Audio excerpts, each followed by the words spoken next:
Hi guys, my name's Liza. You probably saw my video or my tweets on either Facebook, Instagram, or Twitter. Lila Bites or Liza Renee on Facebook.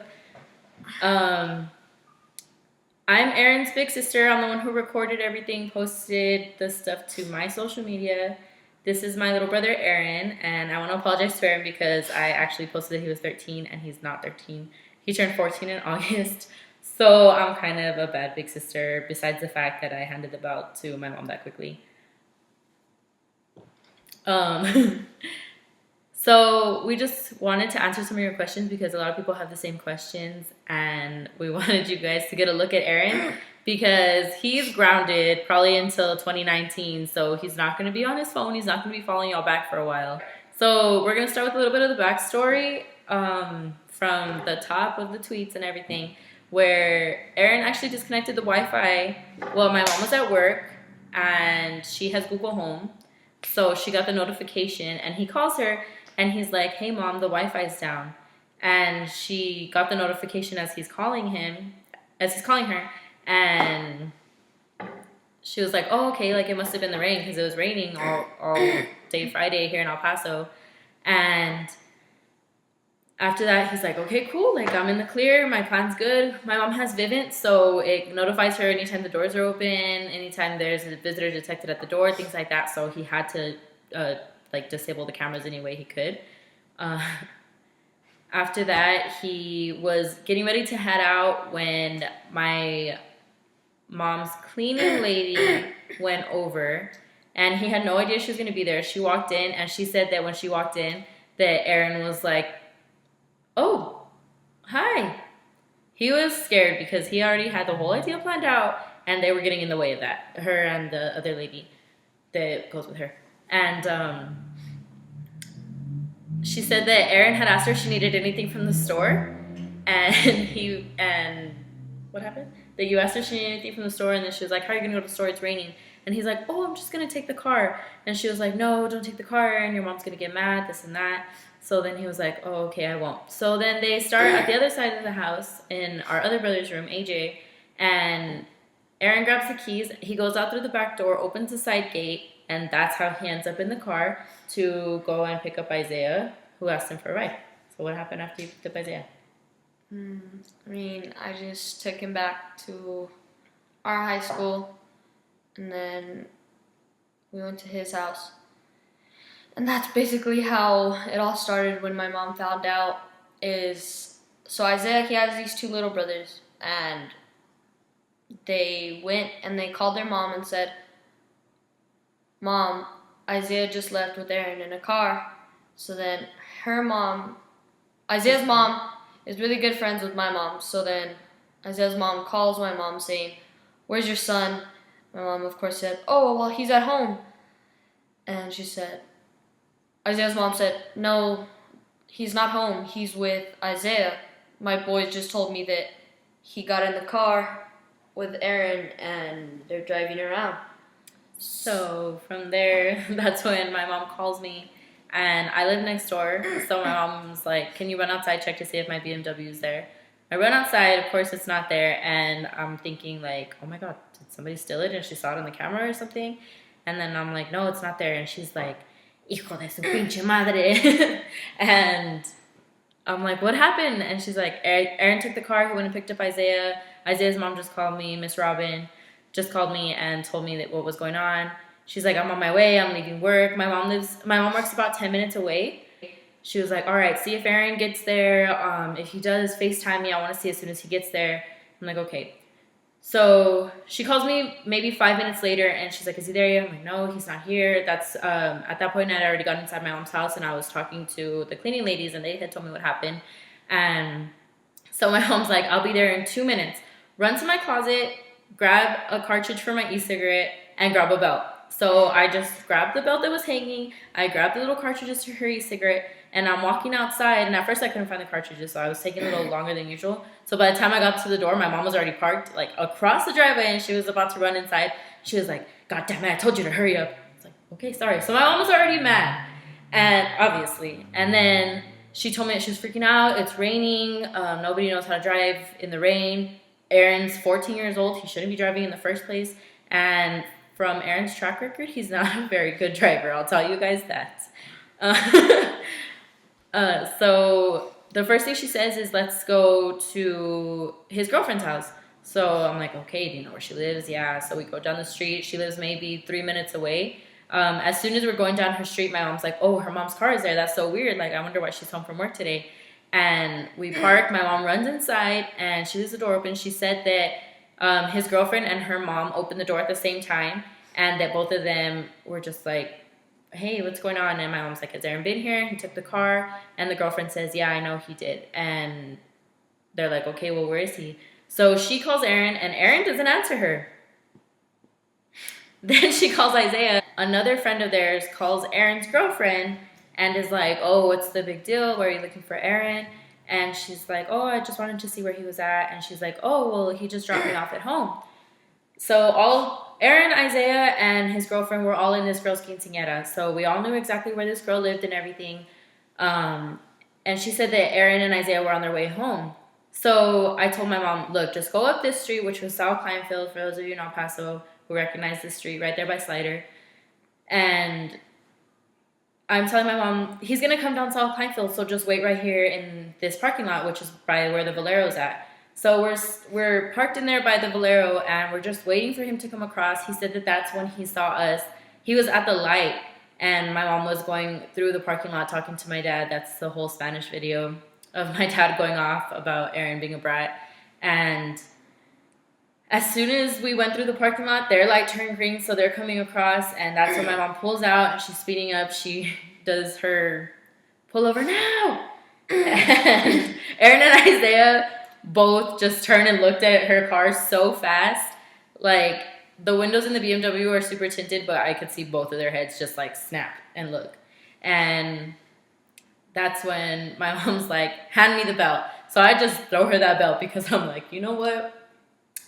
I'm not getting in trouble too. Like, I'm not going to try to talk my mom out of this because she's already pissed. I'm not taking the ass beating too. And I just kept recording the whole time. My mom didn't even know that I was recording because when things like this happen and they catch me recording, they usually get super pissed at me. So I have my mom the belt. She gets out and I'm recording and I finally get to laugh about this. Whatever. I'm sure y'all understand being the oldest and growing up a certain way and seeing the youngest being brought up totally differently. So handing that belt over was like a pleasure, a rite of passage. I was like, here you go, mother. And as she's walking to the car, I'm just laughing. And then she gets there. Aaron says that he looked up into the rearview mirror and he saw her door open. He looked into the side mirror and he saw that she was right there. He didn't even have a chance to put it in park before she grabbed at that door handle. And he turned on his hazard lights and she just starts going at him.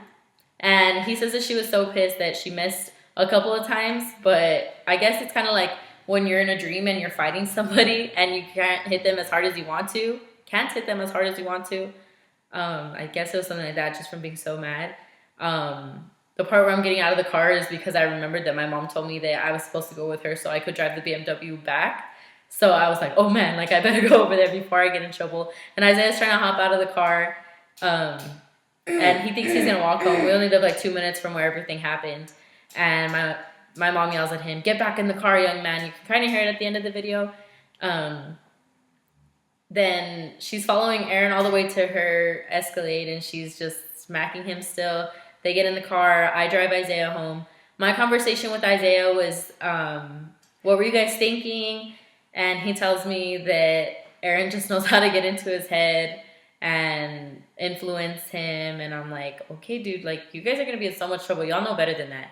And he's like, I know I'm going to be in trouble, but I'm not going to be in as much trouble as Aaron is. I'm like, that's true, but you're still going to be in trouble. I have my little cheat sheet here of all the notes and things that we need to talk about. So there's not a video of what happened after Aaron got out of the car because, like I said, my mom didn't want to get hit next. Yeah, that's basically it. My mom didn't know I was recording, and I didn't want to get hit. I jumped in the car with Isaiah. He jumped in the car with my mom. She saw my face. So basically, what happened when Aaron got into the car with my mom after the video? She just didn't talk to him because she was so mad. And she called my dad, or my dad called her. They're talking in the car the whole time about Aaron over Bluetooth.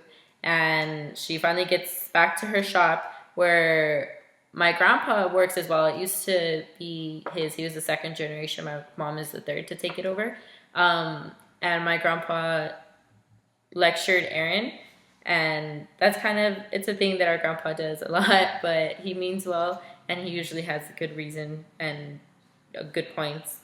When he went back to my mom's office, she had him peeling wire, electrical wire, in the back for the rest of the day and doing things like sweeping, moving stuff. No, just sweeping and peeling wire. And the next day on Saturday, he went with my dad back to the shop and was washing cars. The same thing, just at 6 in the morning, he left with my dad.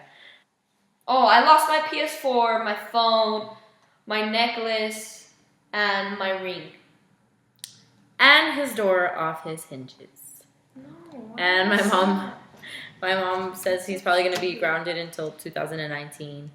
But it's pretty up for discussion because, I mean, like, Aaron made a bad decision, but Aaron's really not a bad kid. Like, I just don't think right. If I put my mind to it, then I can really do it. I know that's what all my teachers have been saying, but I don't know. So a lot of people were kind of mad at my mom spanking Aaron. No, that's not right. Everybody's entitled to their opinion, honestly. Some parents spank, some parents don't, some parents time out, some parents don't. To each their own. What my mom did want to say is that it wasn't Aaron's first time taking a car. The first time that he took a car, she talked to him and just, told him, like, I understand that you are 14 years old. There's a lot of freedoms that you get to have that your brother and sister didn't get to have. Taking a car isn't going to be one of them. And so that was the first time that she did try to talk to him. Now, the second time, obviously, she had already talked to him and explained to him, like, the way that she thought the way that she thought was right. So for him to have done it a second time, her spanking him was kind of well-deserved. Yeah. In my opinion. In El Paso's opinion. Most people's opinion. But I think it's okay. Everybody has their own opinion. I deserved it. It was a bad choice. And I just can't do it again. Yeah. That's what I have to learn. I mean, everybody has their own way of doing things. Obviously, like you guys can see from my social media, I have a 3-year-old too. I'm trying to teach her the way that I was raised and saying yes ma'am, no sir, please and thank you, holding doors, things like that.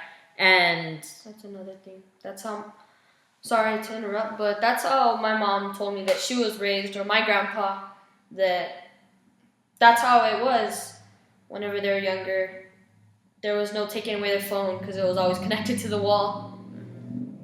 And that's it. They just get a spanking from either their mom or their grandparents.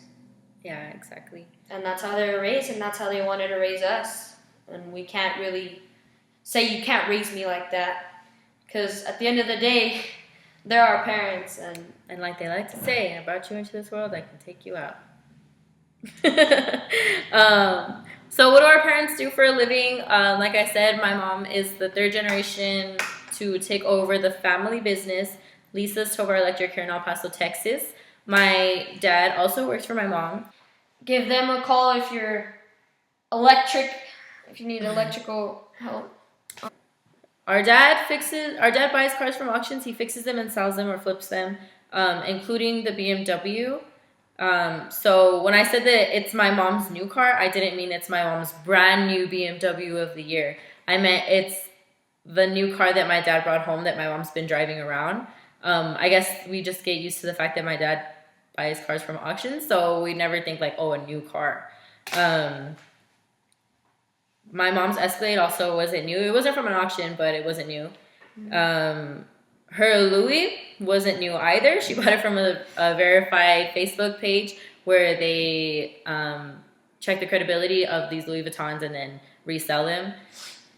What else? The Hermes belt. I had no idea what Hermes was until Friday. I have to be honest with you guys. When I grabbed the belt and I saw the H, I thought it was Tommy Hilfiger. I gotta be honest with y'all. And then when I started seeing posts, oh, the Hermes belt, Hermes this, Hermes that, all y'all flexing. It was just like, I don't understand what's like happening. I guess like to me it really didn't register because I know that the things that we have aren't because we're like rich, because we're not rich. My parents worked really hard to be able to afford the things that they have for themselves and the things that they were able to do for us when I lived with them and the things that they still do for me and for my daughter.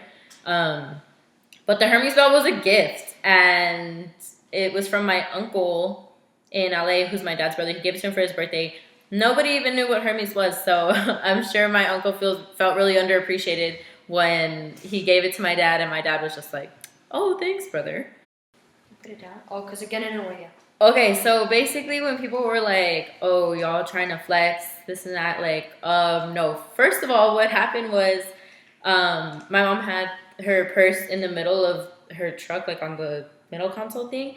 So when she's driving and smoking her cigarette all pissed and on the phone looking for my brother, she just kept getting mad that it was like touching her arm. So she was like, put it on the floor, please. So, okay, so I throw it on the floor. I had the belt on my lap. And then when she got off at his girlfriend's house, the door was open and it was raining. So I kind of like reached over to close the door and I put the belt on the middle. And since I was already like tweeting everything that was happening, I just took like a really quick picture of the belt before my mom came out. I posted it. Like, I honestly didn't even think about her purse or the cars or anything like that. We didn't know about Hermes, obviously. What else? It's pretty crazy. And somebody asked me why I thought it was important to say that we're Mexican and not white. And somebody also messaged me to say that I don't know my own ethnicity and race. And I mean, the whole point is that people were commenting saying like, oh, I've never seen a white woman beat her kid. I've never seen, oh, you go Karen beating your child. Yeah, we're not white. We're Mexican. I mean, obviously we're white complected, but we are Mexican. Our dad is from Juarez. He just got his citizenship like 5 years ago. But my mom is from here. My mom is really cute because when she first saw the comments, and a lot of people were like, oh, you're invited to the barbecue, you're invited to the carne asada, this and that. She's like, I don't know what that means. I'm like, Mom, it just means that you were like cool enough to be in with these other ethnicities. Like, the black people are saying you're cool enough to hang out with them. The Mexican people think you're cool enough to hang out with them. Like, I know they think you're white, but it was just really cute that she had no idea what that meant. Yeah, it was crazy. A lot of the comments and a lot of the slang, she's just like, what does this mean? What does that mean? Like, it's so cute. And our mom, don't get me wrong, like, our mom's not old by any means. Like, y'all saw her in that video. She got that young elbow.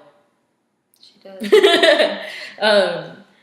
Yeah, our mom's pretty young, but she doesn't really want to be part of our Q&A video because she's still waiting for those few salty people to sit there and say, oh my God, she's abusing her son. Oh, she's hitting her kid. Oh, this is so disgusting. We're waiting for those people to come out and to call CPS or to call the police. So y'all stay tuned for that GoFundMe because now that y'all know that we're not rich, we are going to need you all.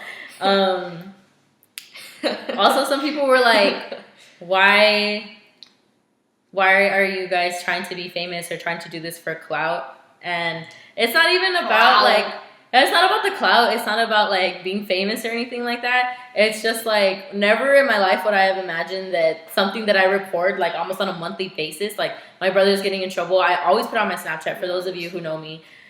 This is the part where the video gets a little bit sad because Aaron was going to ask his girlfriend to homecoming. He made her a whole sign. Said, will you go to homecoming with me? And then at the bottom in quotations it said now. And it was going to have a little picture of my mom and stuff. And my cousin Jackie at Jacqueline Tovar, she's on my Instagram and my Twitter. She was like, get her a Build-A-Bear and then record your mom screaming now in it and give that to her so that he can ask her. And that was the plan. I had posted it on my Instagram and on my Twitter, and I guess her parents came across it. And her mom texted my mom this morning and said that they're not going to let her go to homecoming with Aaron. They said that she's just been acting out, I guess, ever since the whole thing happened, and that it's just not looking good for Aaron and his girlfriend right now, and her dad just wants to protect their only daughter, which, it's understandable, something that we do have to respect, unfortunately. So as much as I wanted to make that video happen, that one's not going to happen. Aaron didn't know all of this. That sucks. I'm sorry. That's alright. I was probably going to be pissed at me because I told him that she didn't. Shit But happens. when he told me that he didn't know, I had to seize the moment of the raw reaction, which is not happening. He's expressionless.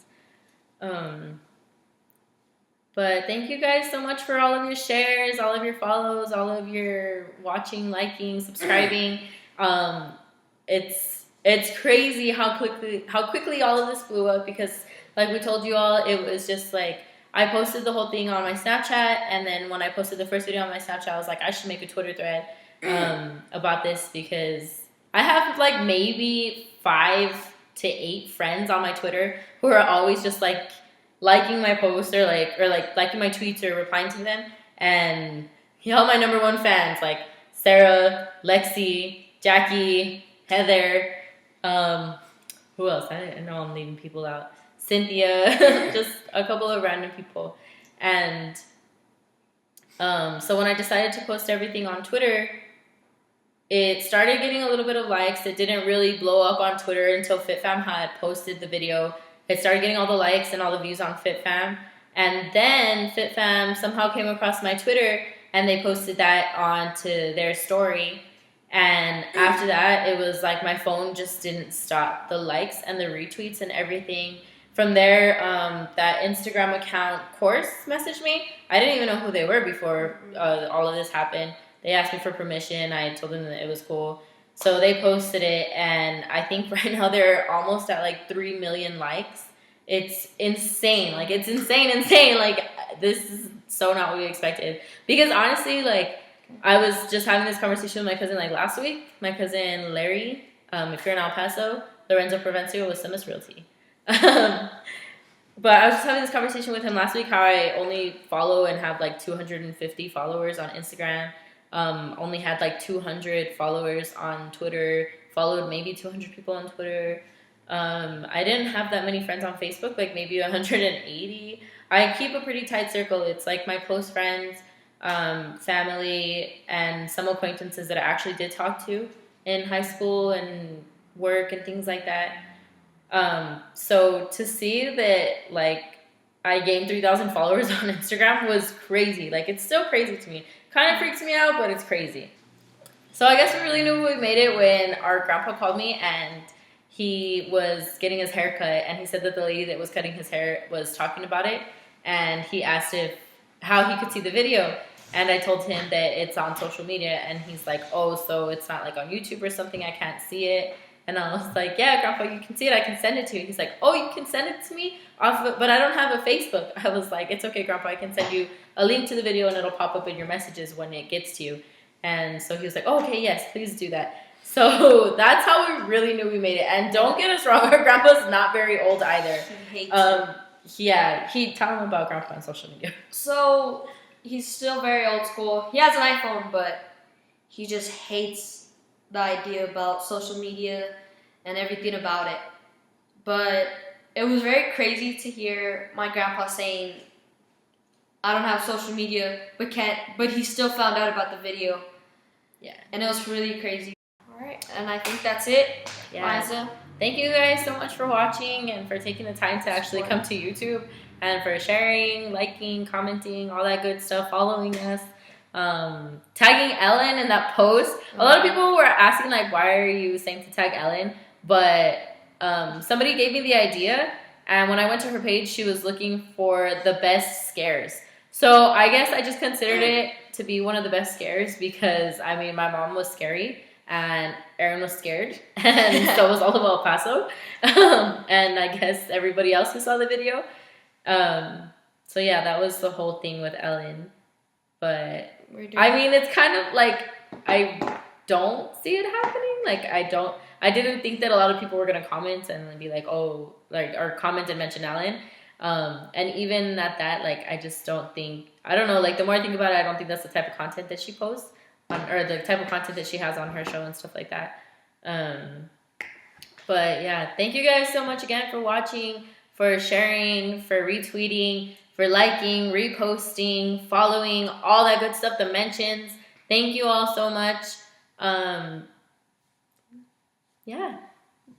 Yeah, thank you guys for everything. I guess if we succeed like our goals and stuff and on YouTube and stuff, we'll start making more videos and that stuff, whatever.